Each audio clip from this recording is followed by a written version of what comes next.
we talked about pet peeves while driving last week, and it got my juices flowing. So now I need to hear everyone's biggest overall pet peeves or annoyances, and I'll start to get the mind rolling, right? So my first is simply being late or lacking respect for other people's time. Like I can't stand to be late.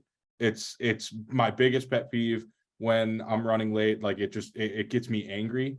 Number two, the people I talked about last week who just camp in the left lane or the passing lane. I want to run all those idiots off the road. But number three, which could be number one on some days, people who lack spatial awareness. Like the people who are just like standing in the middle of like a hallway, a doorway, a sidewalk, people that are just in the way, dicking around, or like security in an airport, like they grab all their stuff, they're just like right in the middle of everything, just dicking around, putting their belt back on. Like I hate all of those people who lack spatial awareness, and I'm throwing out an honorable mention for people who chew loudly. It's funny that you even like did this today, David, brought up pet peeves, because if you guys can even see here, I've had on my phone a pet peeves thing in my phone since May. I'm an old man where I'm like, I got to remind myself what I'm angry about now. So anytime there's a new one, I add a new pet peeve. So today, when I saw this, I'm like, great, I've got my list right here. So I'll just spitfire these fast for you. Commenting about a time someone wakes up as if you are the better human being because you beat someone up. It bothers the shit out of me. And especially for me, because I'm a guy that stays up till 3 a.m. and working, and then like get those comments in the morning as if I'm not doing anything. It bothers the hell out of me.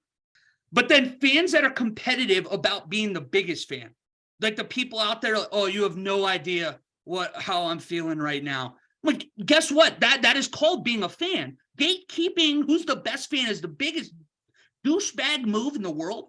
I can't stand it. Those are the same people that want to trade Myles Garrett. Rest in peace.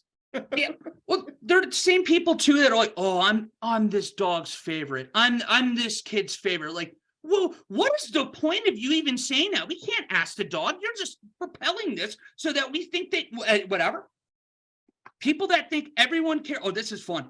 People that think everyone cares about their dog, which is adjacent to bragging parents.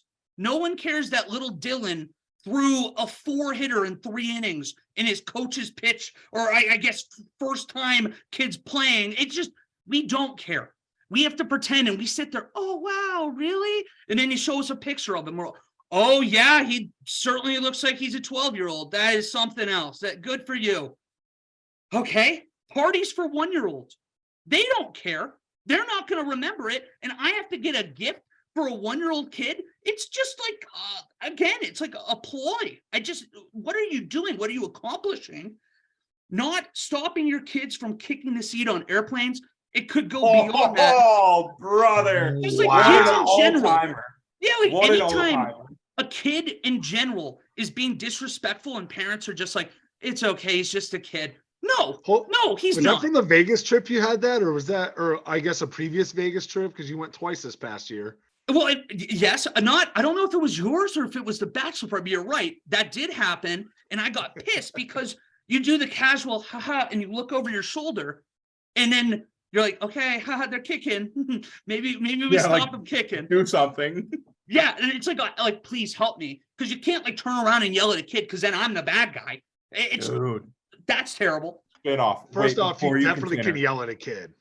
Will you get looks? Absolutely. But you can yell at a kid. But spin off. I had a customer in the service drive like a week ago who I'm pretty sure was the grandma, but had this like, I don't know, 6-year-old kid who was running around the service drive, you know, where cars pull in and this kid could just get hit by a car.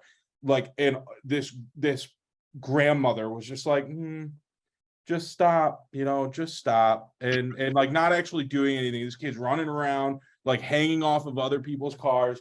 And then he gets into the driver's side seat of the car that she drove in, locks the doors, and she goes up to the window and she's like, now unlock the doors or I'm going to have this service advisor come and get you. And I'm just sitting there like, what? like my parents would have murdered me by now. Like what? Minimum 2 backhands if that was me. Yeah. Like bring back the days of parents getting mad at their kids in public, because now it's like taboo. Like you're supposed to like cater and like give in to this little kid's desire when he's crying in Walmart. I remember one time I was being a little shit at Walmart when I was probably 6 or 7 years old with my little brother, and my mom did the thing. If you guys don't stop, we're going to go home and we're going to come back out. And we kept acting like shit, left the cart right there, told somebody, hey, we're going to be back. Don't worry about it. And like, we went home, drove 20 minutes, parked the car in the driveway, and reversed right back. And we went right back to Walmart. It was hell, but it got the point across. And we knew exactly from that point on, we ain't going to do this again. But last two, and I swear I'm done. People who cut at concerts or like events where it's like a walk-up crowd where you're just like cutting through. People have been standing there for hours to watch the people they want. And then you're going to have a goon the size of Steven going to walk up right in front of us. And then I'm like looking through the back of someone's head for a concert. It's so disrespectful. I get into like upset shouting matches all the time when it happens. Happened at the NFL draft this last year. Douchebag Chargers fan, happy they lost yesterday. Hope he thought of me. But the last one, this might be my biggest one, because again, it is so simple to do. And it's just such a disrespectful thing to the employees, but not putting your grocery cart away and leaving it right outside your door or your car. It is such a scumbag move. You're such a pigeon. You are not worth the gum on the tires of the cart if you leave it out.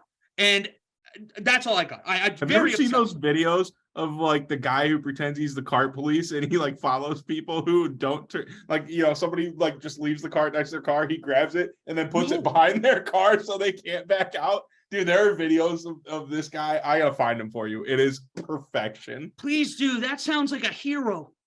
He is a hero. There's videos of like guys going around zip tying like the carts to people's car doors if they're doing that shit too. Oh, that's so awesome. It's just a disrespect thing, especially this time of year when it's cold. That employee, that 16-year-old is just trying to make $7 so he can go to the movies with his friend. And you think that your time is so much more valuable than this young person's time. It's just so blatantly disrespectful, and it just sets me off. Like teeth grinding when you see it happen. So anyways. So I get to follow that up perfect. So I don't have I probably could have a list, Bob, about 3 or 4 times long as Wally, but for the sake of the show, I narrowed it down to 3 I don't even really feel that confident in. So I'm just gonna kind of spitball like Wally did.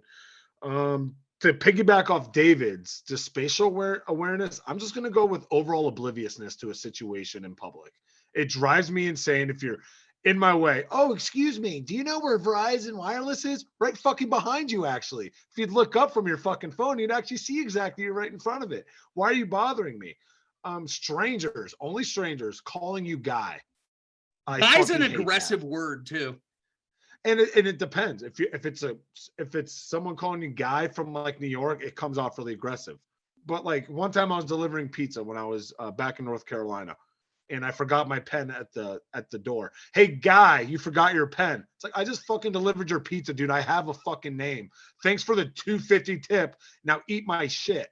Saying you don't like something, and then when someone asks, oh, have you had it or tried it? And your answer is no. It's so frustrating. I have one of my favorite people on earth is a buddy in Northeast Ohio. He listens to this, so he'll probably get me for saying this, but he always bitches about, oh, I don't like seafood. It's gross. Never tried seafood a day in his life, but he's just insisting it's gross. How do you know it's right? How do you know?